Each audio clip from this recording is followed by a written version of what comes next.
Well, good evening, everyone. It is Friday, November 7th. This is the Friday evening news from a Christian lens. And we have a lot to look at, both domestically and across the world. So I thank you for joining me, and let's get into it.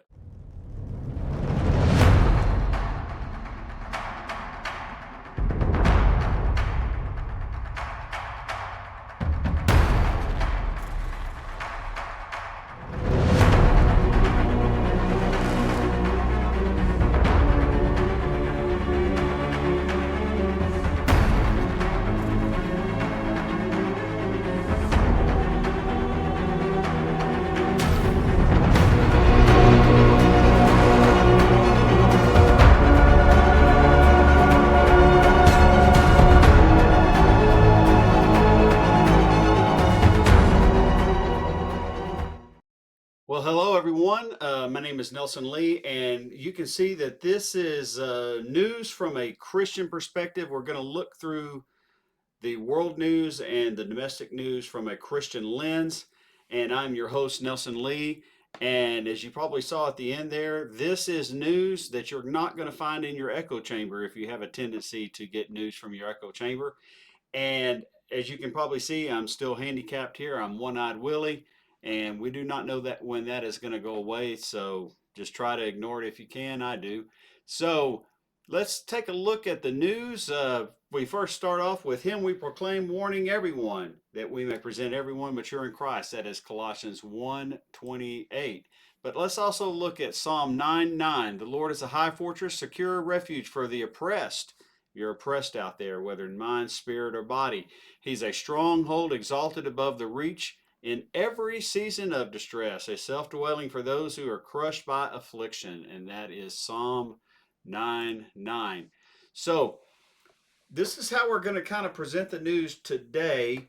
I didn't have as much time to prepare as I wanted to, and that's why we're getting this kind of late. I had a lot of prep work as far as getting formatting going for this new way of doing things. Normally, we'll do some videos, we'll do some Twitter, other stuff like that. But this is just going to be kind of a rundown on where we stand, both domestically, worldwide, and prophetically. And then we'll kind of look at the weather. Normally, we'll have a lot of other stuff, but this is just going to be kind of a rundown of where we are, and then we'll get into a brief real talk. And I try to keep this as factually based as I can, and citations are available upon request. And again, this is news that you probably won't see in your echo chambers if you only watch one news source. If you're like me and you check hundreds of news sources throughout the week, then you probably see all of this. So let's get into what's going on domestically, and we're going to talk about the domestic news, the biggest domestic news that we have going on in here in the United States, the government shutdown. We're going to talk about that in the real talk. So again, we have a 38-day shutdown. It is dragging the GDP. One thing I want to say here is I'm going to attempt to upload these files and provide links for them in both the YouTube and the Facebook posts so that you guys will have a record of them. And you can go through. I'm just going to briefly go through all of this, but if you guys want to get into it, this is a pretty big document. So if you guys want to get into it further, you can. So we have about 600,000 federal workers who are furloughed, 650,000 working without pay. We have negotiations stalled. Now, the big thing here is we have a bunch of polls. This is one new NBC poll, but we have a whole bunch of other polls that the voters are now shifting their blame. They had been pretty even in their blame, but now the blame has shifted to Republicans and Trump, and more than the Democrats, even though the Democrats are still picking up their fair share of it. And we're going to talk more about the shutdown, who's to blame, what's to blame, and all of that in the real talk. So we have a consumer sentiment collapse that is down almost 30% year over year, and that is the lowest since the pretty much the post-COVID recession. We have flight disruptions. They just cut flights to the 40 biggest airports in the country. Uh, this says 700, but I just saw on Drudge a little while ago it was like close to, it was nearer in the thousands. We have, of course, the SNAP benefits. The courts ordered a full November payment of the emergency funds, but Trump has appealed. The Trump administration has appealed, and he called it judicial overreach. So, um, if you're receiving SNAP benefits, which about 1 in 8 Americans are, I do not anticipate you guys seeing that anytime soon, because even when they acted like they were going to comply with it, they still had said it could be weeks to months because of red tape, basically. So federal courts are operating at reduced capacity, and there's a big data shutdown. Cybersecurity wise, we have some hacking going on, um, and there's a lot of escalation hacking wise. We have 44 U.S. states hit in 2025. 70% of the attacks targeted critical infrastructure. Manufacturing has seen a spike. Finance has seen a spike. Energy has seen a spike. We have a lot of ransomware attacks. Now, here's where the vulnerabilities come in. You can see this right here. The Trump budget cut the CISA budget and staffing. Not a time we want to be doing this, but they cut it. And the experts have warned the U.S. economy is at greater risk of cyber attacks than a year ago because of these cuts. There are prolonged vacancies at Cyber Command and the NSA, and that is causing stagnation and a lack of direction. And there was an executive order that removed enforcement provisions requiring major tech firms to certify software security. We had, I had major headaches with this when I was in the military, uh, where we would get software that was weather related, and it would get approved by our MAGCOMs, our major commands, but our local guys getting this software security certifications with our local guys, even though it had been approved by the Air Force, our local guys were so wrapped around the axle that they, not that axle, the other axle, where they just wouldn't let it on the network, even though we had all the certifications. That's how retentive they were. And now we have this situation where Trump issued an executive order that removed the provisions that was requiring some of this enforcement. And this is a very dangerous place to be, ladies and gentlemen. And there's a reason why we have regulations and red tape, is to protect us at times. Now, too much regulation, of course, is bad, but when you start reducing all these regulations just so billionaires can make more money, you put yourself in a very vulnerable situation.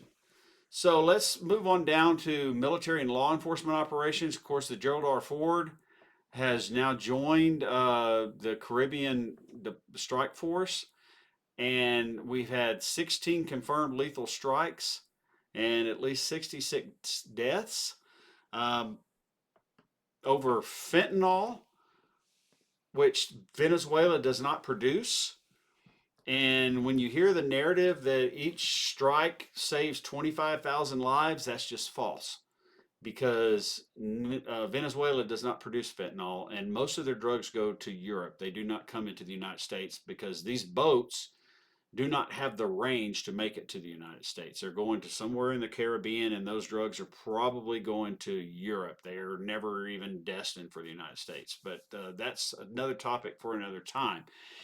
Domestically, ICE has put about 66,000 people in custody, and 45 billion has been allocated for detention systems, kind of about the same amount of money we gave to Argentina.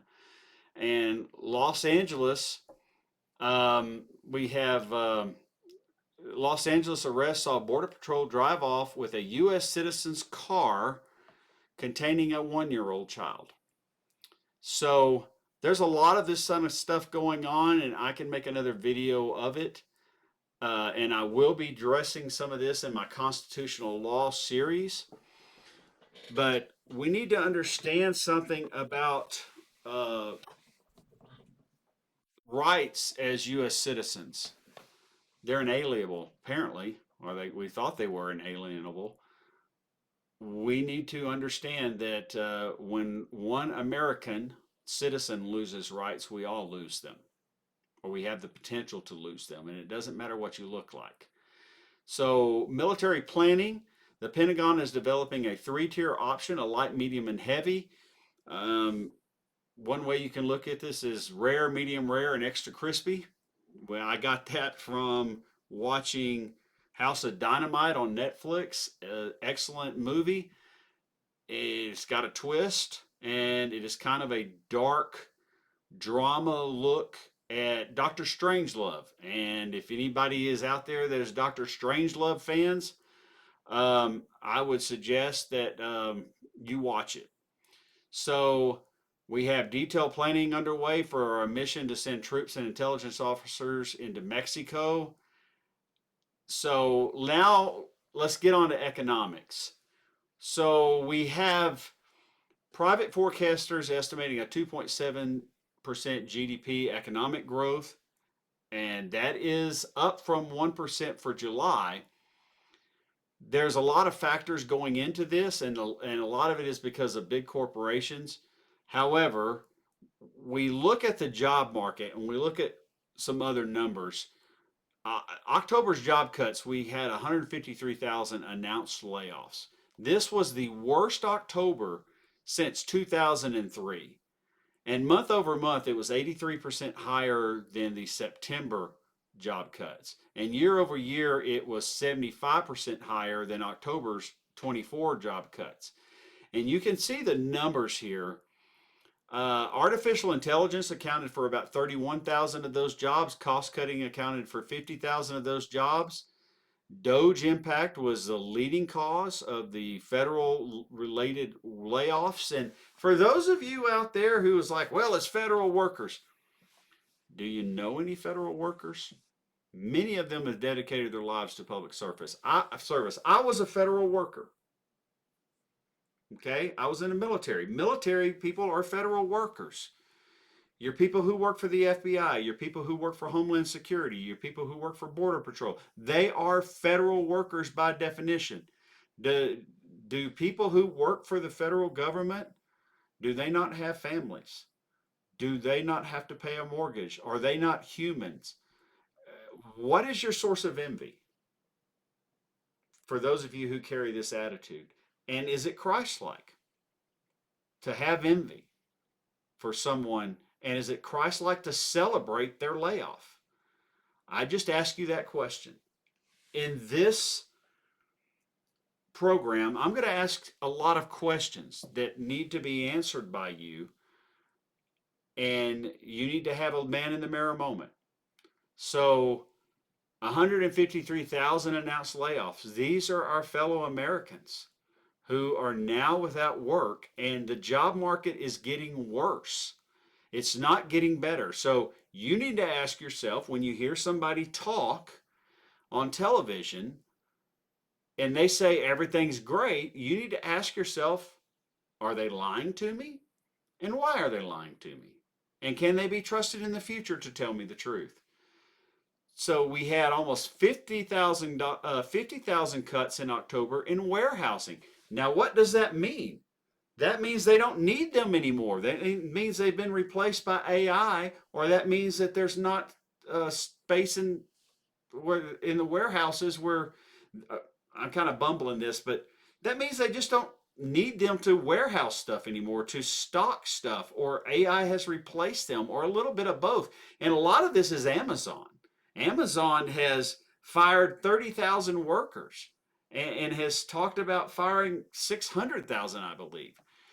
So in 2025, in hiring plans, it was down 35%. So they were hiring plans are 488,000, but that is down 35% from last year. That terrible Biden economy, they were planning on hiring a third more people. So about 50,000 more people were going to be hired under that terrible economy than apparently under this golden era, this golden age.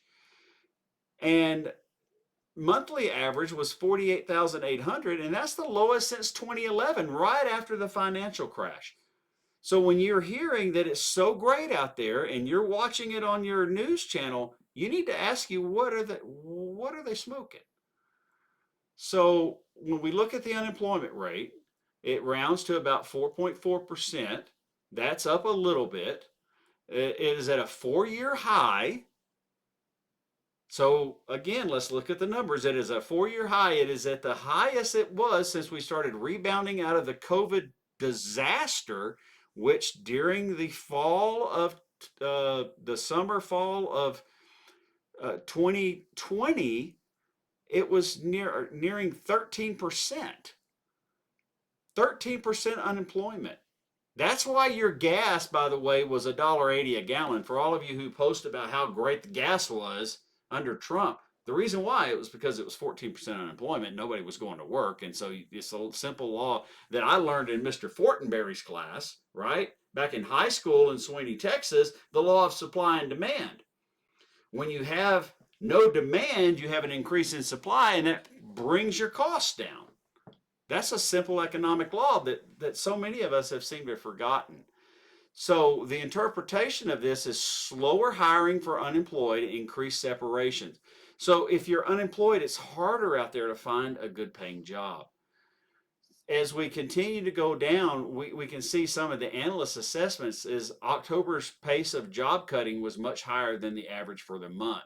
Some industries are correcting the hiring boom of the pandemic, but this comes as AI adoption, softening consumer and corporate spending, and rising costs increase. So some have a cautiously pessimistic outlook. All other indicators are not looking great. And so the shutdown economic damage is each household is losing about $3,400 annually. That's across the country. And year ahead expectations is a 4.7 long run expectations for just the economic damage here. You know, we're not looking good here for unemployment, for the GDP, for all of these things. So we have COVID sales slipping and public health safety because of RFK Jr. We have policy confusion with the pharmacy reports looking at confusion for the fall with flu season because of RFK Jr.'s policies.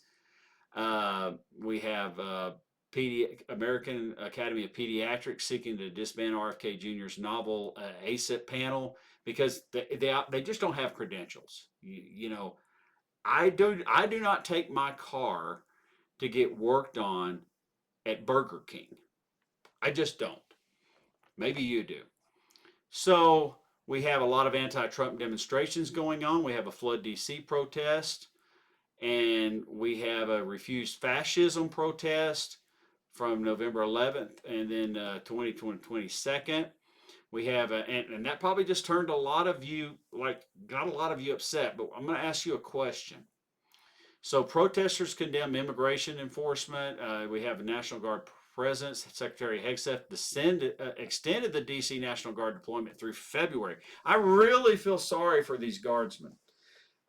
Maybe I'll do a video on exactly how the Guard works with their call-ups, but I feel sorry for these guys that are getting extended. I couldn't imagine being separated from my family if I'm from Texas or I'm from Oklahoma or I'm from somewhere and now I'm deployed to DC to pick up trash or doing whatever they're doing. This is unbelievable. But my question here is, what is Antifa? What does it really mean? Now, I'm not defending Antifa, so do not put words in my mouth. I'm not defending their actions of this particular group, but at its core, what does Antifa stand for? It stands for anti-fascist, and that is what Refused Fascism stands for. So that's your homework, to go look up what fascism is and see what definitions are. I want everyone within the sound of my voice still, if you're still hanging in, to go look up what fascism is. And then go look up who was a fascist. Go look up who was a fascist. And then I want to, I'm just curious. Were any of your grandparents or great grandparents or uncles or anyone like that? I'm curious if any of your uncles or great uncles or grandparents, your grandfathers or great grandfathers, were anti fascist. If any of them were Antifa. I know for a fact, I know for a fact that I had a grandfather and an uncle, a great uncle, and several members of my extended family that were Antifa. I know it for a fact, and I know for a fact that you did too. So we have ongoing deportation protests. We have election day activity. Uh, the Democrat, do not let the hype that blue bloated blue, and it's no shock that New Jersey voted for a Democrat. Don't let that stuff, please. Um, the Republican Party got smoked Tuesday night. It wasn't even close.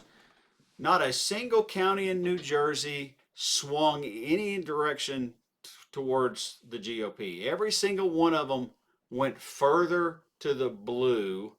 They had picked, the White House had said that the Republican candidate for governor was going to win. He got trounced by something like 15 points, which was about a 7 point pickup from what Harris did last year. And in Virginia was a 9 point pickup from what Harris did last year.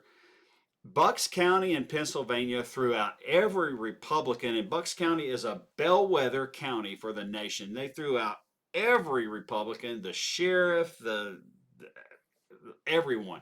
Orlando elected a Democratic mayor. There was sweeps across the country.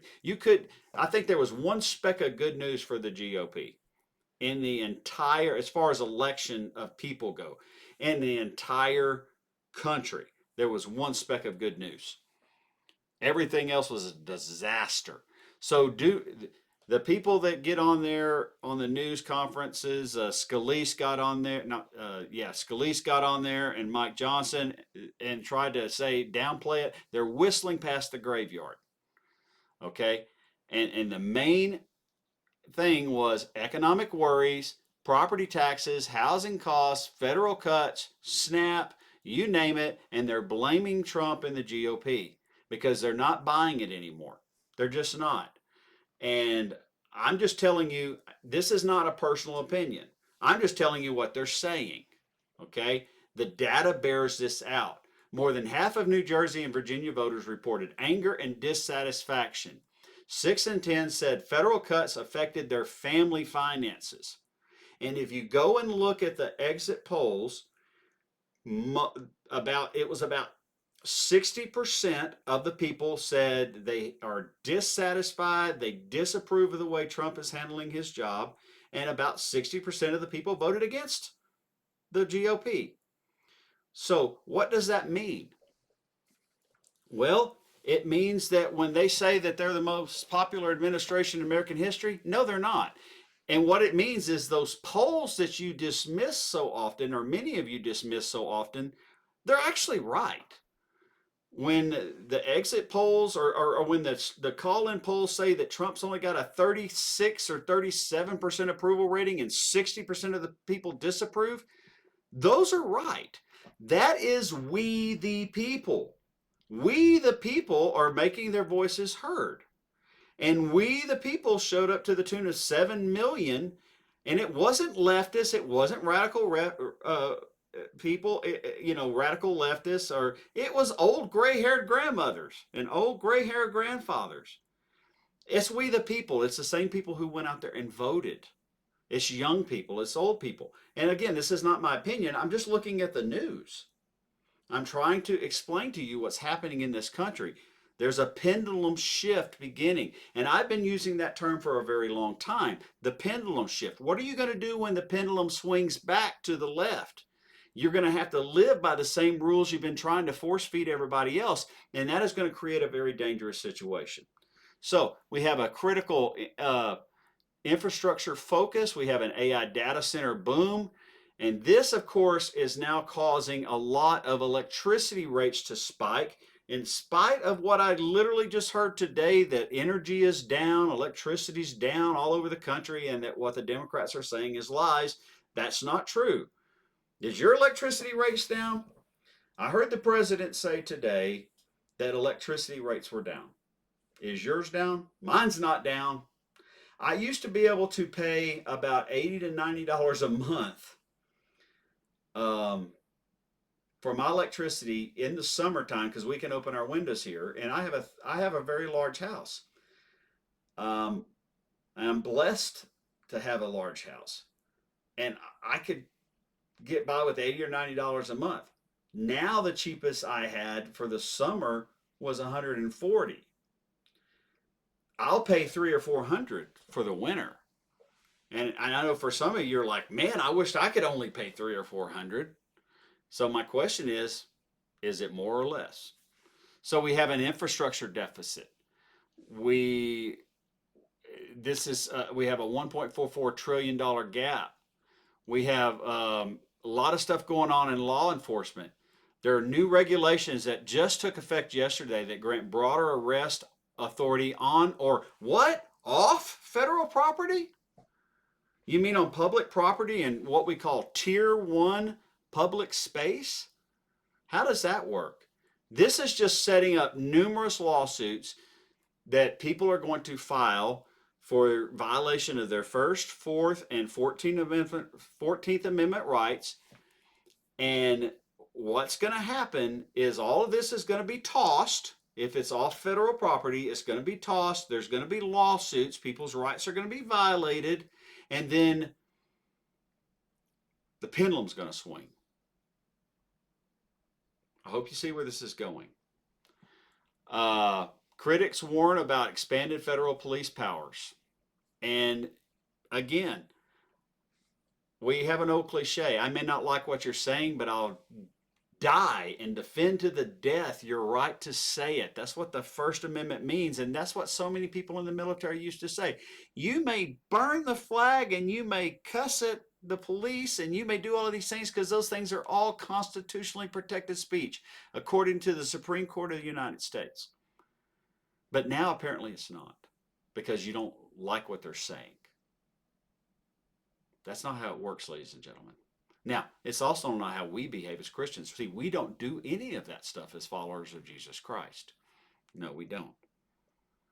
But we also don't get involved in some of the things that followers of Jesus Christ are getting involved in on the right or on the left. That's a different story, and that's a different video. So we have the Coast Guard going on, and we season a lot of drugs, and this is a good thing. This is a situation that we needed to have controlled a long time ago. And it's not just the Biden administration. It's the previous Trump administration. It's the Obama administration. It's the Bush administration. It's the Clinton administration. It's all of these administrations, because there's a lot of money being paid to a lot of people that wear nice suits. So this is a long time coming, okay? So we have the ACA. We're going to talk a little bit more about that expiring. Without the fix, Americans could pay 20 to 30% more on average starting January. Now, you need to understand that the big, beautiful bill, this doesn't fix it, right? The big, beautiful bill is what's going to drive the premiums up. And it doesn't just drive the ACA premiums up. It drives your state workplace premiums up, and it drives your premiums up if you have it through your employer. The big, beautiful bill is going to drive up premiums across the board. Hence the reason why the Democrats won't sign the continuing resolution, because sign the continuing resolution means to sign the big, beautiful bill's continuing resolution, which drives up health care for everybody on just a promise that the GOP will come back and negotiate in good faith, and they don't trust them. So, and we'll get more into this. So, we need to remember that Speaker Johnson has canceled all votes since September 19th. The chamber has not been in session for 38 plus days, and really it's probably 48 days if we add, yeah, 38 days. So, but they are in pro forma session. So what they do is about every 3 or 4 days, in order to, because the Senate is in session, they have to be in pro forma session. So they gavel in real quick, so nobody can do any business. They sneak in and they gavel in, and then they say the pledge, they say a prayer, and then they gavel out. That's what you're, and they're getting paid, and that's what they're doing. And that he can't swear in the 218th vote for the Epstein files during this pro forma session, even though he has done it before for Republicans. He can't do it for her. So let hypocrisy sink in. Just know that there will come a day when the situation will be on the other foot, right? And the Democrats will have a choice to either do the right thing or do the Mike Johnson thing. And before you say Nancy Pelosi did the same thing, no, that representative actually requested the delay. She didn't, Nancy Pelosi didn't delay her swearing in out of spite. That representative actually requested the delay. The video's out there of Mike Johnson getting fact checked, and he hemmed and hawed like he does. And then after he got fact checked and had to admit he was wrong, he still goes out there and calls it the Nancy Pelosi precedent, knowing he's lying. Now, Mike Johnson, you are a supposed follower of Jesus Christ. Bearing false witness is a sin. You should stop doing it. So, Governor Evers in Wisconsin has declared a state of emergency, calling an abnormal economic disruption due to federal shutdown and potential food share lapse. So, over the next 72 hours, we have a whole bunch of stuff with the SNAP and FAA reductions coming up on Thanksgiving travel, and we look at this short term and then into the medium term and the long term. We have the November 21st continuing resolution deadline. We could have consumer confidence collapse. Again, we're going to have a think if the CR doesn't get signed, and I don't see how it does, to be honest. Short of the Republicans killing the filibuster, I don't see how it does.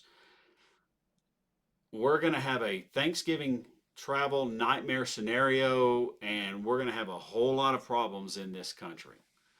So, looking at the global conflicts, we have Iran, we still have some tensions with them, and we have Syria. I'm going to focus a little bit on Syria right now. We have a Syria transition issue. So we have this guy, the president, Ahmed al-Shara, and, he became Abu Ahmed during his jihadist years, okay? And he is now cooperating with us against ISIS or ISIL. And but you need to understand who this guy is. He founded the Syrian al-Nusra Front, al-Nusra Front, and it was one of the largest anti-Assad jihadist groups, and he orchestrated major terroristic campaigns, anti-civilian operations. He's a terrorist. He's a jihadist terrorist, and he had a $10 million bounty placed on his head. And because the Obama administration put that bounty on his head, accusing him of terroristic ties, but he had no direct ties. We have no evidence linking him directly to U.S. killings. But he was placed. That was placed back in 2013, and he was a global terrorist. Everybody said it, including Donald Trump.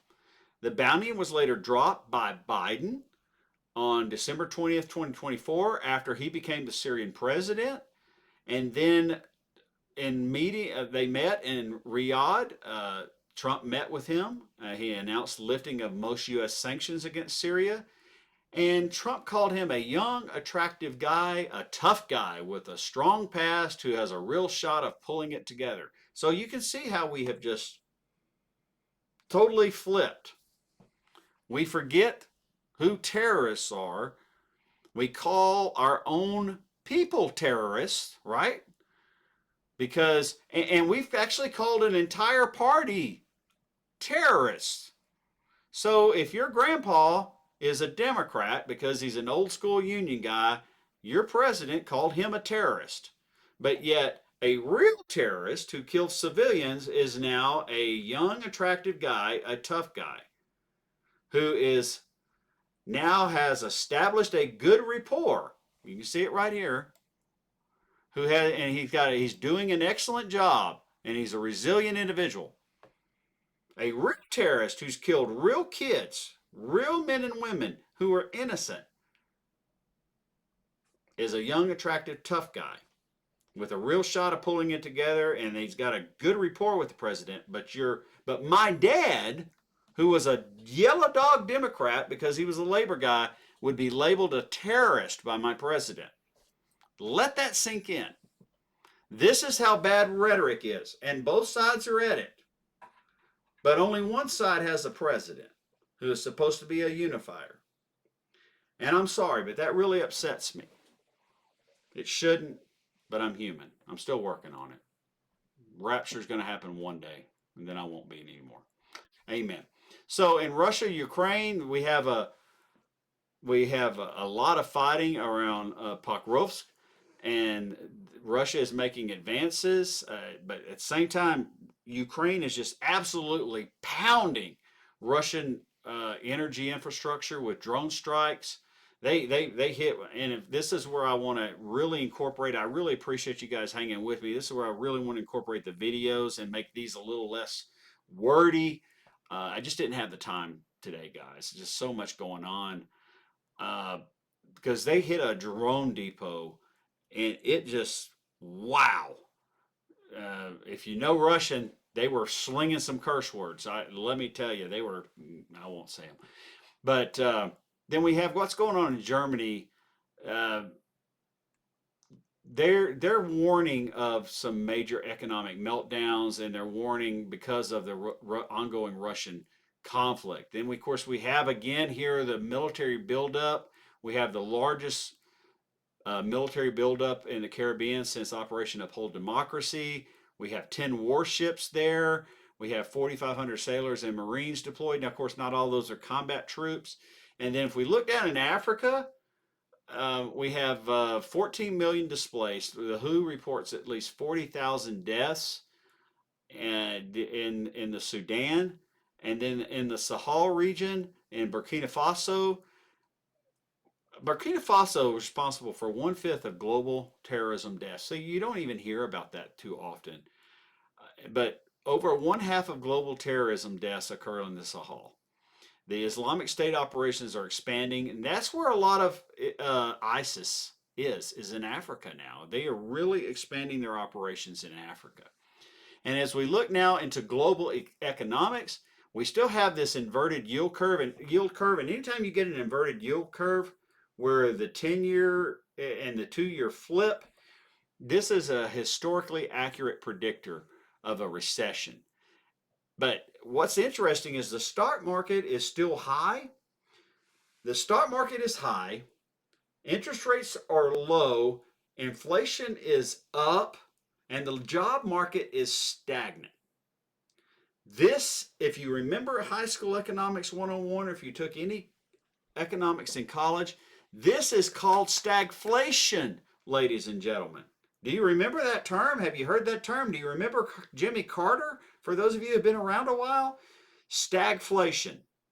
Interest rates having to be lowered to stimulate the economy. Okay, that's number one. Job market in the toilet. That's number two. And then you have the other economic factors that are happening. So you have job market in the toilet, interest rates high, and then you have inflation increasing. That's number three. When you have those three things occurring, that's called stagflation. It's the worst possible thing you can do because you can't do anything to stimulate the economy. you can't lower interest rates anymore, because what lowering interest rates will do is increase borrowing, which is increasing inflation. Anytime you increase borrowing, you increase inflation. Well, that puts you in a worse dire strait, because that's what caused the COVID inflation. That's what caused Biden inflation, was all that borrowing that Trump and Biden did. Yes, Trump helped cause your inflation in 2021, 2022, 2023. He did that because he borrowed 7.8 to 8 trillion dollars over his 4 years. Half of it was pre-COVID, half of it was COVID. When you borrow that much money, you stimulate the economy and you stimulate purchasing and you stimulate inflation. Get it? Now do you understand? And it took Biden 3 years to start to get that down from his buying, his purchasing, his spending, and Trump's spending. If Trump had been reelected, your inflation would have been the exact same. That's a fact, because we can see it all over the world. Not one country was immune to it, pretty much. All right? So we have a big time issue, and it's going to be happening towards the end of this year, but really we're going to see it in 2026 because of stagflation, especially unless we change course. But I don't see that we're going to. Then we had a cryptocurrency crash. All right. Um, Bitcoin fell below 100,000. Ethereum crashed to 3,300. So that caused over 2 billion in crypto liquidations, and the crypto market total lost about a trillion in market cap. Turning to natural disasters, we did have a big magnitude 6.3 earthquake in Afghanistan. It took down part of the Blue Mosque. And we have a lot of seismic activity going on. There's a coronal hole in the sun, and anytime you have a coronal hole that kind of rotates in the earthward facing view of the sun, you have a tendency to get these spikes. And so we have a lot of solar activity going on.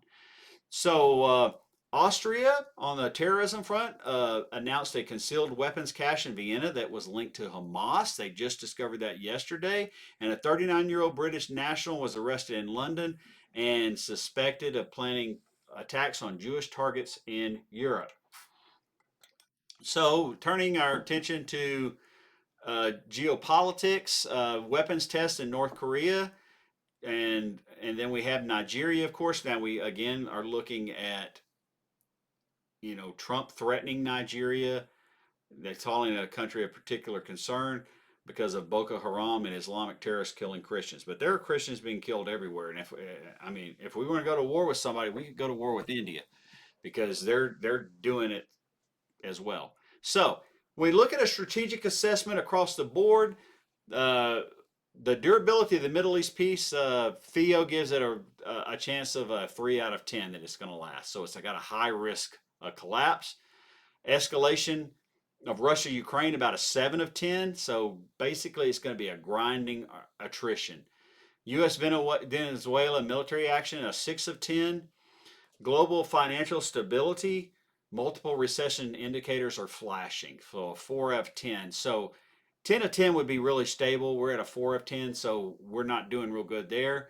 Sudan humanitarian crisis, catastrophic, 8 of 10. And Afghan disaster response, 5 of 10. They're strained, and there's earthquakes continuing. So we're going to close the news with looking at prophecy. So the Gaza ceasefire entered phase 3. Trump says it's working very well. I don't know about that. We have a returned hostage remains. Israel forensics confirmed Omer Nutra. We have 45 Palestinian bodies returned to Gaza via the Red Cross. We have 200 Hamas fighters trapped in the Rafah tunnels. Israel threatened to eliminate them unless the remains are returned. This is not going to end the way people think it's going to end. Let me just put it that way. Hamas is never giving up their weapons. Hamas is systematically getting rid of all their competition.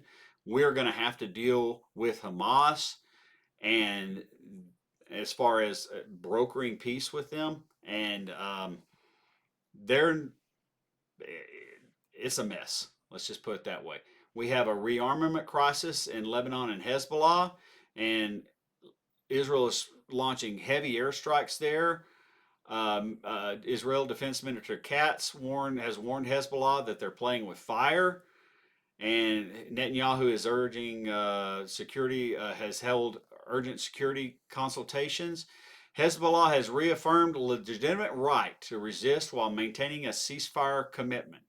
Then we have an Iran nuclear escalation trajectory that we are on.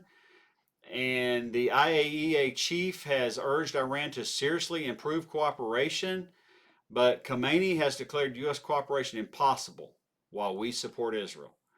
And Iran commemorated the embassy takeover, you know, and Trump has credited the Israeli strike on command, saying I was very much in charge, and strike has killed the Iranian generals. So when we look at domestic operations, of course, we have the government shutdown, we have the SNAP benefits, we have the consumer sentiment falling, and we're also looking at cartel interventions in Mexico. Cartel leaders fall under Title 50, which is covert intelligence operations, which means that we can do nasty things to them and we don't have to get permission. So keep that on your back burner. So looking at Russia, Ukraine, Russia is deploying 170,000 troops to capture Pokrovsk, and that city is probably facing imminent fall. We have a NATO threat assessment.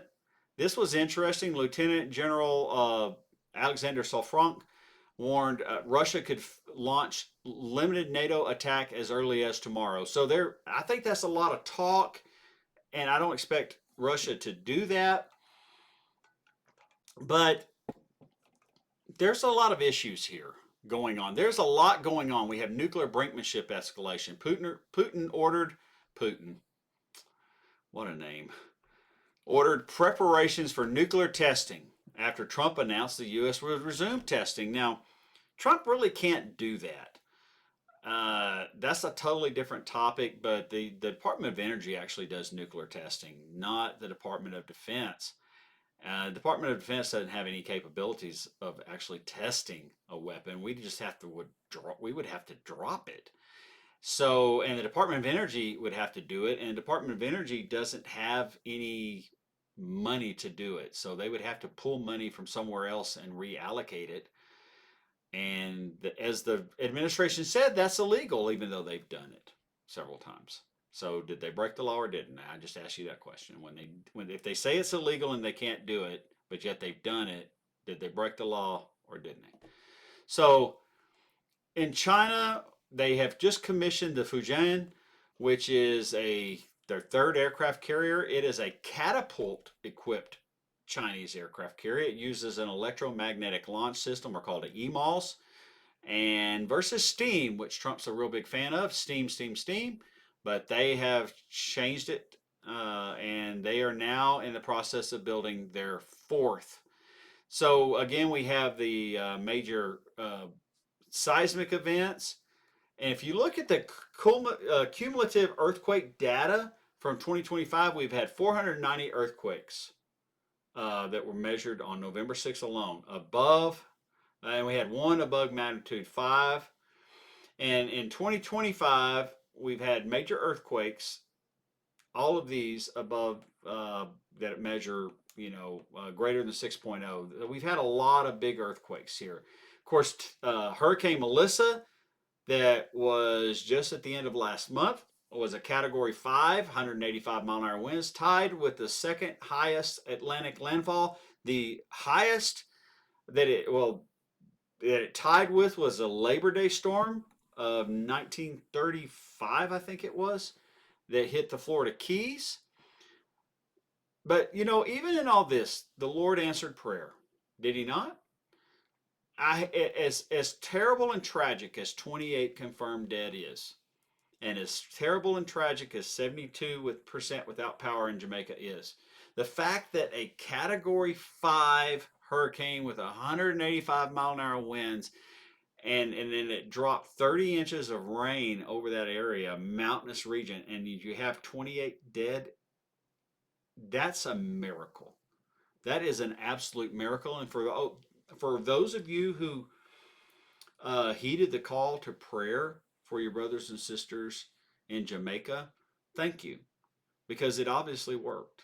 It obviously worked because I would have projected the death toll in the thousands, honestly, given the storm, the the the angle of impact coming directly perpendicular into the coast, and how slow it was moving, how strong it was. I would have thought hundreds or 1,000 or more, but 28. Praise the Lord. We can rebuild things. We can't rebuild people. So then we had a Typhoon Kalmagi, 114 dead, 560,000 displaced in the Philippines. That is a terrible tragedy. We have extreme weather cascades all over the place, devastating wildfires. We have a heat wave in Scandinavia back in the summer. So we have a lot of things going on, and here you can see your predictive analysis. Um, we have the predictive analysis of the government shutdown and all of these things. So, and I kind of wanted to show you this at the bottom, just to kind of show you what goes into making this. Intelligence sources. This pulled 420 different verified intelligence feeds and cross references. So this briefing is made up of 420 different news citations. That's a lot. So to my friend out there who said I only look at, before he blocked me this afternoon because he said I was a liberal, a Democrat, because he didn't like what I was telling him. No, David, um, not my David or not any David most of you know, David Chorney. No, David, I use a lot of sources to gather the info that I use, and this particular briefing alone used 420 verified intelligence feeds, and the amen score on this is, as you can see, 9 of 2, 9.2. Okay, and that means that each one of these verified sources has been cross-verified by 2 other sources. So this is about 1,200 sources to make this report. So wrapping up here, I just kind of want to show you what's going on in the world of weather. We have this big storm up here coming in through Montana. This is going to give me my weather. And you can see, other than that, there's just not a whole lot going on. But I did want to show you kind of what's going on here in the U.S. So we can kind of see what's happening here over the weekend. We had this real big storm system coming down here in the central and eastern United States. You can see the jets dipping way down there into the Ohio Valley and then into the Northeast, and then it scoots out by midweek. Oh, hold on, I believe that is probably, let's see who's calling me. That is my wife.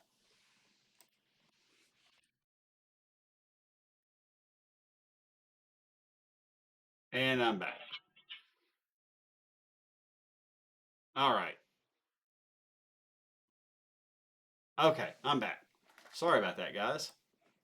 And so the jet dips down, and then we kind of get into what's called a zonal pattern. And let me show you what's going to happen with this jet.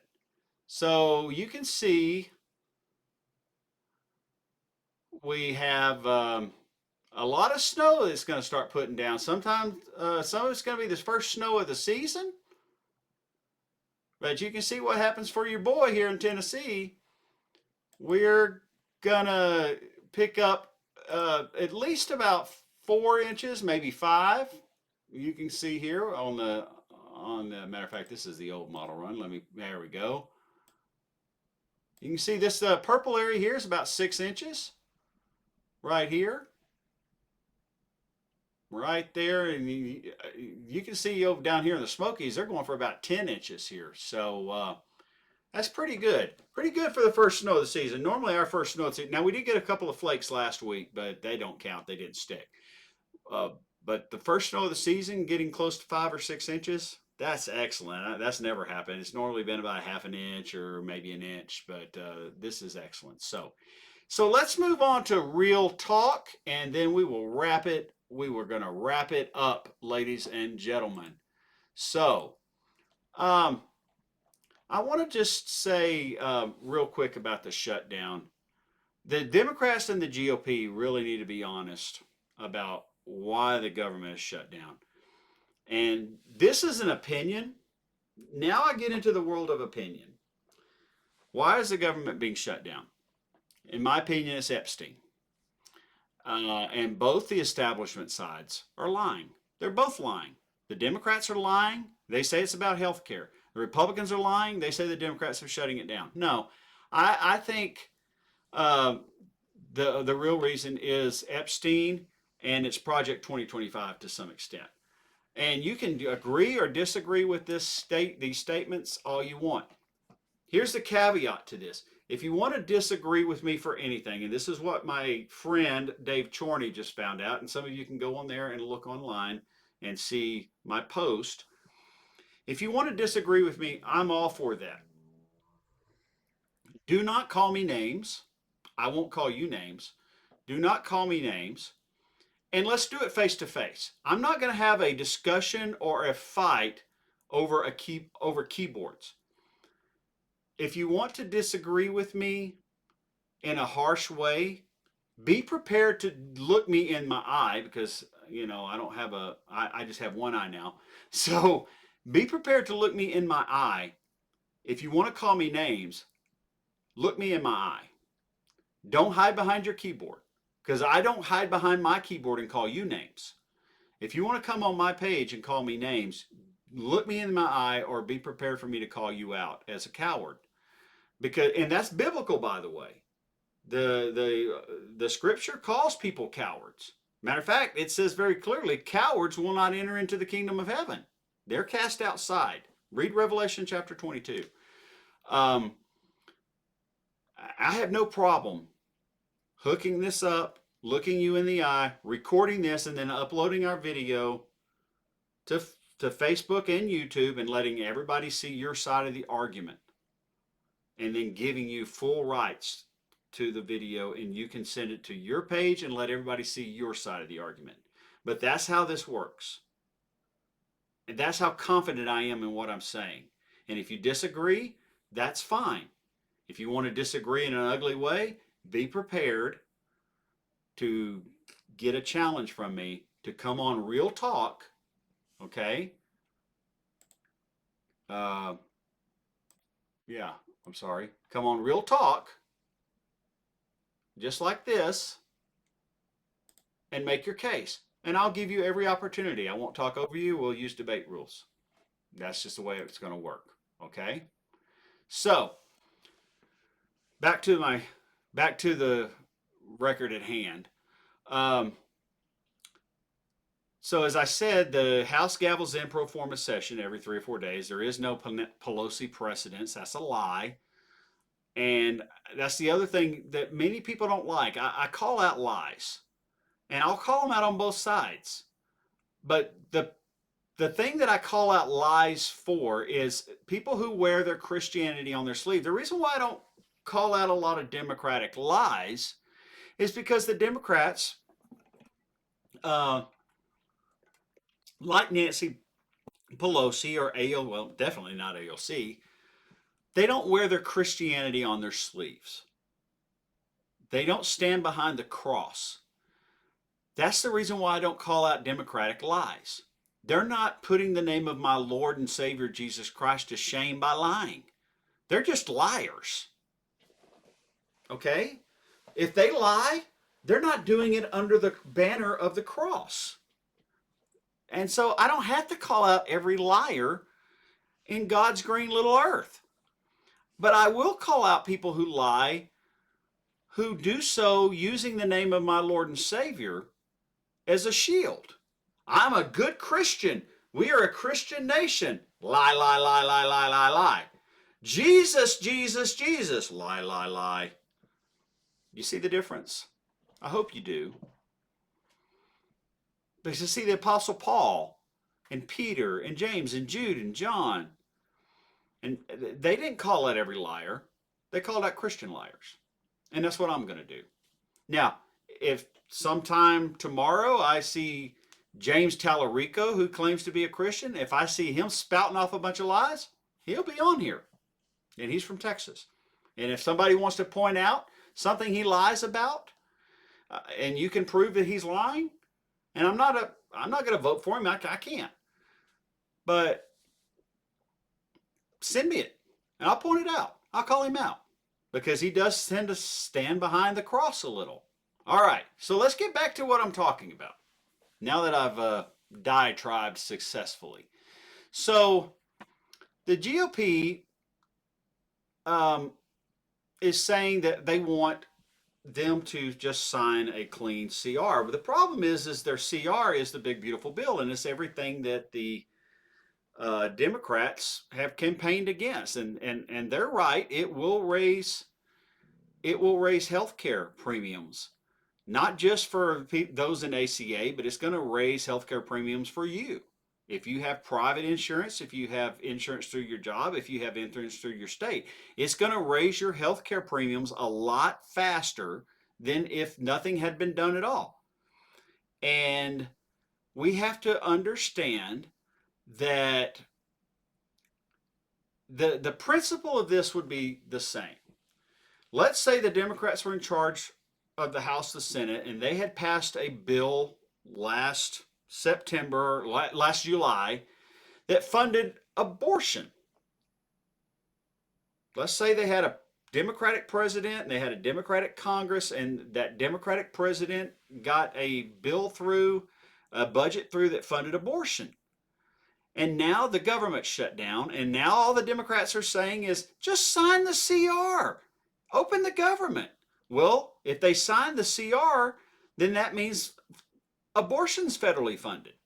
Would you want your GOP congressmen and your GOP senators to sign the CR that was passed in June to fund the federal government that funds abortion?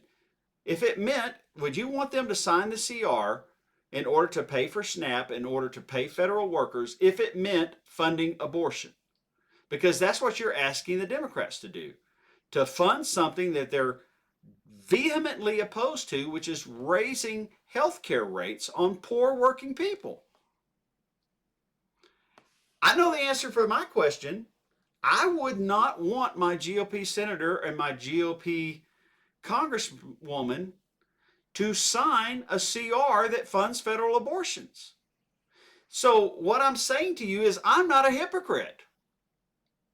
I would not want somebody to go against their core values and the values of what we, the people, their constituents, sent them to fight for, because, well, it's not my thing, it's just their thing.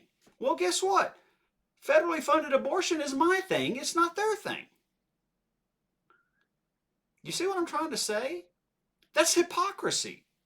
Treat others the way you want to be treated, even if it's not my thing. It's their thing, and they have constituents that they answer to.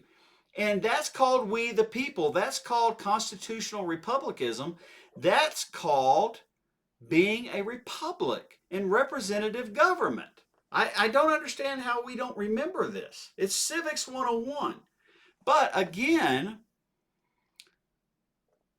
we have to remember what is really causing the shutdown. We've got a 218th vote that needs to be sworn in, and she will release the discharge petition. And we have heard from numerous sources that once they get that 218th vote, that it will release a wave of Republicans who are going to sign on. It won't be 218. It's going to be a lot of Republicans who are going to sign on. We need to remember also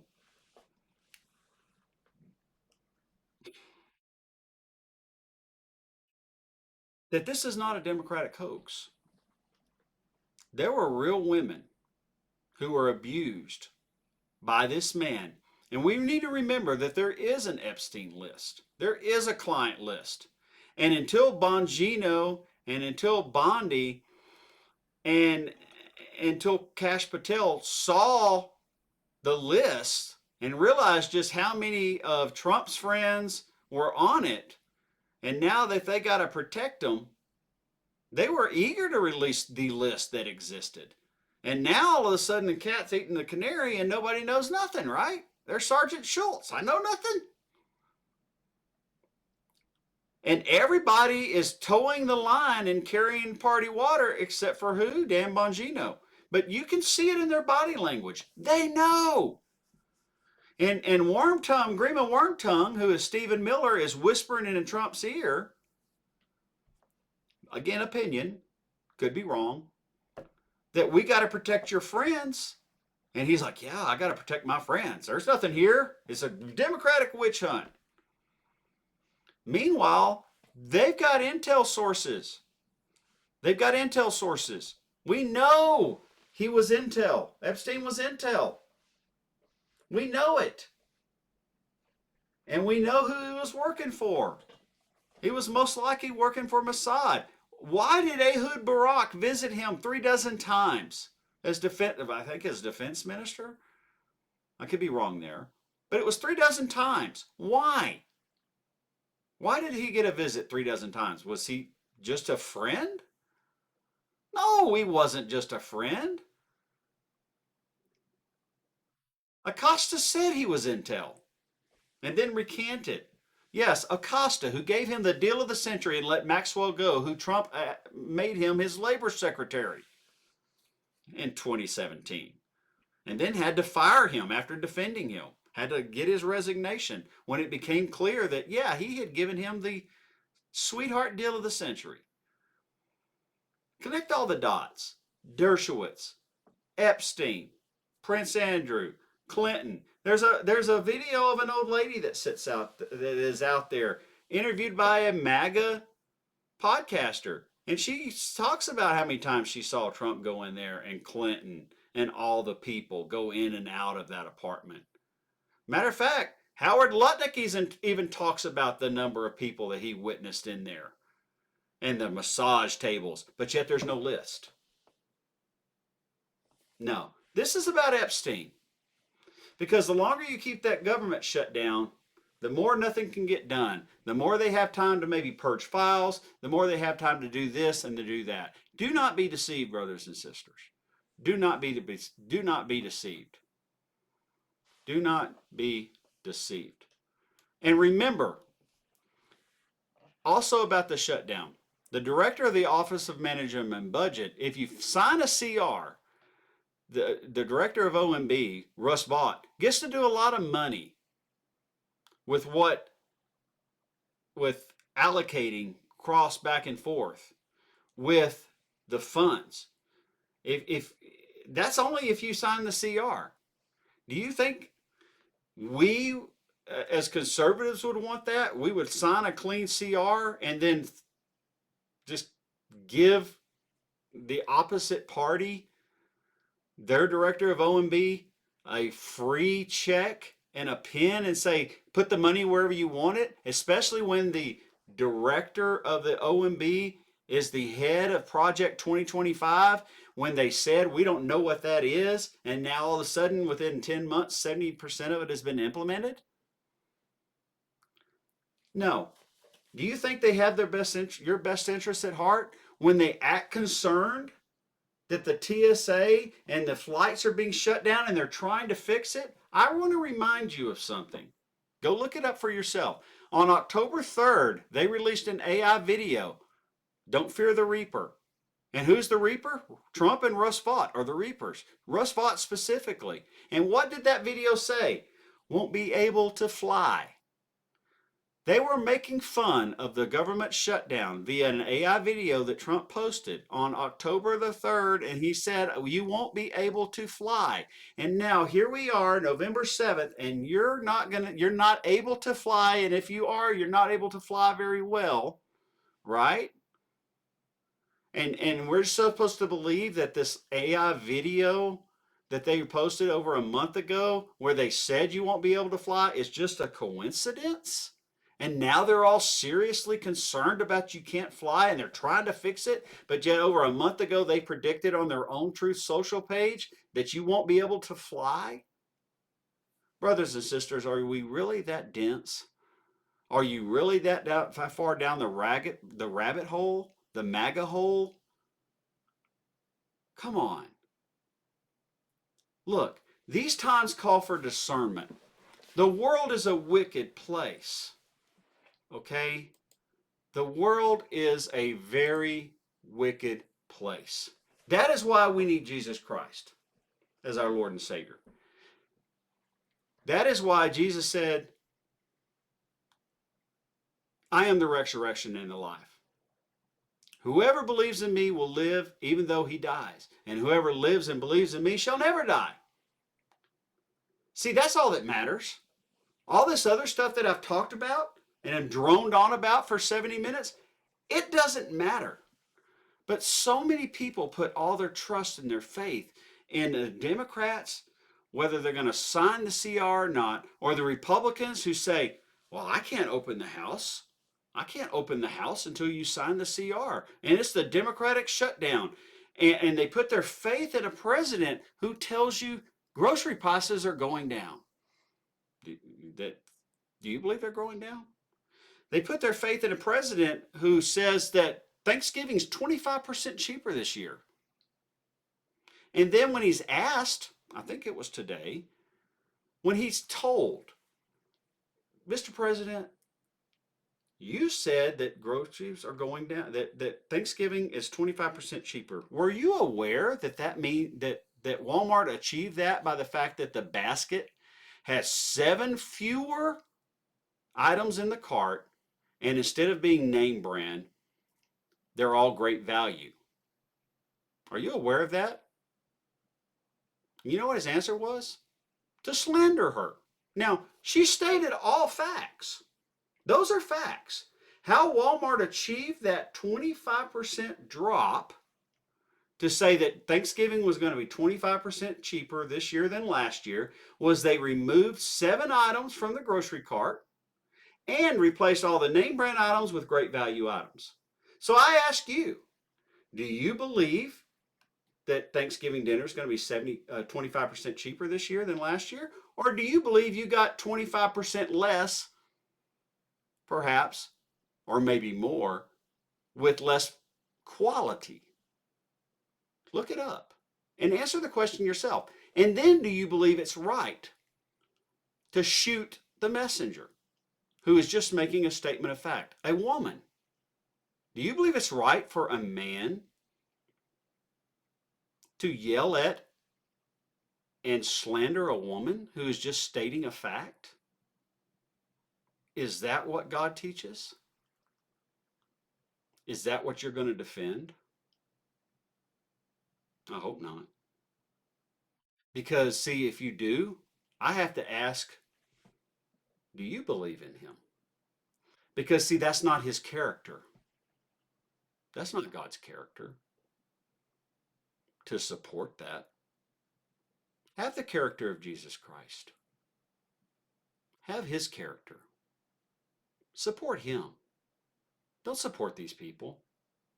You know why Chuck Schumer talks about Medicaid and SNAP instead of the real reason why the government's being shut down, which is Epstein? Because he's dirty. He's crooked. Of course he is.